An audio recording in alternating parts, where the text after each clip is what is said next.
अस्सलाम वालेकुम, उस्मान अफजल यूआरबी इंटरनेशनल के प्लेटफॉर्म से एक दफ़ा फिर आपकी पेश खिदमत। बहरिया टाउन रावलपिंडी में एक नया प्रोजेक्ट ला रहा है। इसके मुतल्लिक पिछले को महीने डेढ़ से काफ़ी बातें, ख़बरें और चहमगोइयाँ सरगर्म हैं। लोग डिस्कस कर रहे हैं कि शायद बहरिया टाउन रावलपिंडी में एक नया प्रोजेक्ट ला रहा है और हो सकता है कि वो प्रोजेक्ट इंस्टॉलमेंट्स पर हो। इसके मुतल्लिक आज हम डिस्कस करेंगे कि हमारा इसके बारे में क्या ख्याल है और इस प्रोजेक्ट की पॉसिबल लोकेशंस क्या हो सकती हैं, किन किन साइज़ के प्लॉट्स होंगे इस प्रोजेक्ट के अंदर, और ये क्यों ज़रूरी है इस वक्त बहरिया टाउन की इंतज़ामिया के लिए कि वो बहरिया टाउन में इंस्टॉलमेंट्स के ऊपर प्लॉट लॉन्च करे। और इससे पहले कितना अरसा गुजर चुका कि बहरिया टाउन ने कोई भी प्रोजेक्ट इंस्टॉलमेंट पर लॉन्च किया है। तो इसके मतलब आज हम डिस्कस करेंगे। सबसे पहले तो ज़रूरत क्यों महसूस होगी बहरिया टाउन को, या क्यों बहरिया टाउन को प्रोजेक्ट लॉन्च करना चाहिए, इस चीज़ को डिस्कस कर लेते हैं। बेसिकली पिछले तकरीबन 1-1.5 साल से जो प्रॉपर्टी के हालात चल रहे हैं, टैक्सेस की भरमार, ट्रांसफ़र फीसें बढ़ गई, पैसा आपका डीवैल्यू हो गया, तो जो लाखों और करोड़ों के जो प्लॉट्स हैं वो मार्केट में बिक नहीं रहे थे और इन्वेस्टर जो है वो आहिस्ता आहिस्ता चीज़ें बेच कर पैसा इन हैंड कर रहा था। इसी वजह से आपने देखा कि न्यू मेट्रो सिटी गुजर खान में लॉन्च हुआ, सिटी हाउसिंग खारिया में लॉन्च हुआ, फैसल टाउन चक्री रोड पे, MPCHS चक्री रोड पे लॉन्च हुआ, पार्क व्यू ने भी अपने प्रोजेक्ट्स लॉन्च किए, कैपिटल स्मार्ट सिटी ने अपने प्रोजेक्ट्स लॉन्च किए, चौधरी अब्दुल मजीद साहब ने D ब्लॉक में एक लॉन्चिंग की, लाहौर स्मार्ट सिटी ने डील्स निकाली। इसी के साथ साथ ब्लू वर्ल्ड सिटी है, किंगडम वैली है, रूडन इनक्लेव है। एक बहुत बड़ी तादाद में आपने देखा सोसाइटीज़ ने अपने या तो नए प्रोजेक्ट्स लॉन्च किए या उन्होंने एग्जिस्टिंग प्रोजेक्ट्स में मेगा डील्स निकाली। जिसकी वजह, जैसे हमने आपको बताया कि करोड़ों का प्लॉट बेचना या लाखों का प्लॉट बेचना पिछले साल 1.5 साल में बड़ा मुश्किल हो गया था।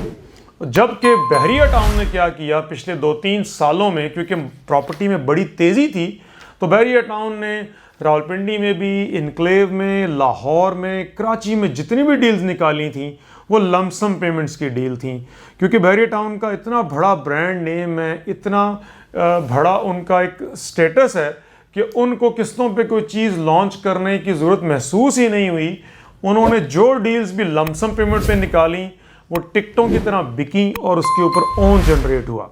लेकिन पिछले 1 साल से हालात कदरे मुख्तलिफ हैं, इसीलिए तमाम सोसाइटीज़ अपने नए प्रोजेक्ट्स जो लॉन्च कर रही हैं वो इंस्टॉलमेंट्स के ऊपर हैं, जितनी डील्स आ रही हैं वो भी इंस्टॉलमेंट्स के ऊपर हैं।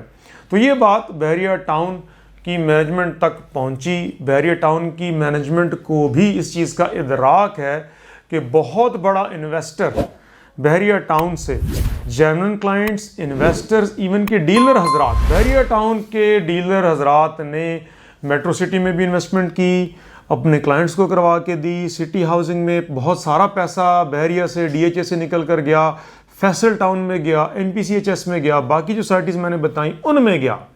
क्यों कि कम बजट पे इंस्टॉलमेंट्स का कोई ऑप्शन बहरिया टाउन में नहीं मिल रहा था।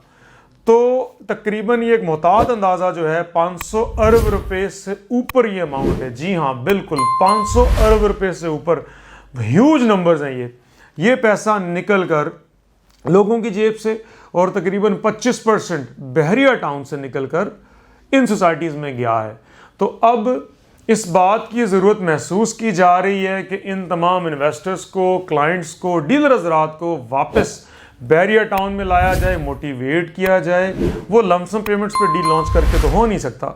वो कैसे हो सकता है अगर आप इंस्टॉलमेंट पे लॉन्च करें, लोगों को थोड़ा सा प्ले करने का मौका दें ताकि जेन्युइन क्लाइंट भी आए। पाकिस्तानी हजरात जो ओवरसीज़ बैठे हुए हैं वो बड़ी हद तक जो सॉफ्ट लॉन्चिंग्स होती हैं या इंस्टॉलमेंट्स पे लॉन्चिंग्स होती हैं उनमें इन्वेस्टमेंट करने को तरजीह देते हैं, क्योंकि वहाँ पे कुछ हजरात जॉब्स कर रहे हैं, कुछ बिजनेस कर रहे हैं, तो वो 2-3 साल 4 साल प्लॉट को होल्ड करते हैं और उनकी कोई ना कोई प्रॉपर्टी बन जाती है। तो उन हजरात ने भी बहरिया टाउन की बजाय, क्योंकि ऑप्शन कोई नहीं था, इन सोसाइटीज़ में इन्वेस्टमेंट की। तो ये बेसिकली मैं समझता हूँ एक रीज़न हो सकता है कि बहरिया टाउन इस बारे में सोच रहा है कि अनकरीब कोई ना कोई प्रोजेक्ट लॉन्च किया जाए।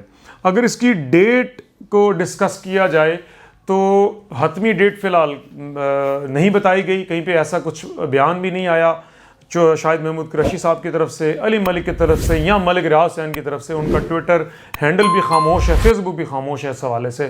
तो हो सकता है कि अब से लेकर तकरीबन 6 माह के अंदर अंदर कोई ना कोई प्रोजेक्ट बहरिया टाउन में ज़रूर आ सकता है। इसके बाद अगर हम पॉसिबल लोकेशंस की बात करें तो लोकेशन जो हो सकती हैं, अडयाला रोड पे बहरिया टाउन ने जगह की परचेजिंग की हुई है और ये परचेजिंग कोई आज की नहीं हुई, काफ़ी अरसा हो चुका है इसको। तो एक पॉसिबल लोकेशन तो वो भी हो सकती है। इसके बाद बहरिया टाउन फेज़ 8 में जो जे ब्लॉक है, जे ब्लॉक की बैक साइड पे काफ़ी सारी जगह मौजूद है, तो वहाँ पर भी प्रोजेक्ट आ सकता है।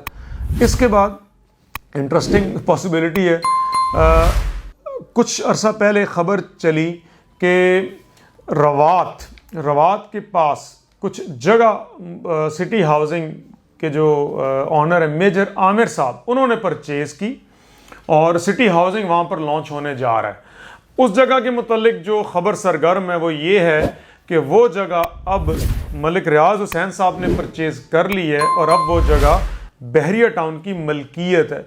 तो हो सकता है कि वो एक थर्ड पॉसिबिलिटी हो कि जहाँ पे बहरिया टाउन एक नया प्रोजेक्ट ला सकता है।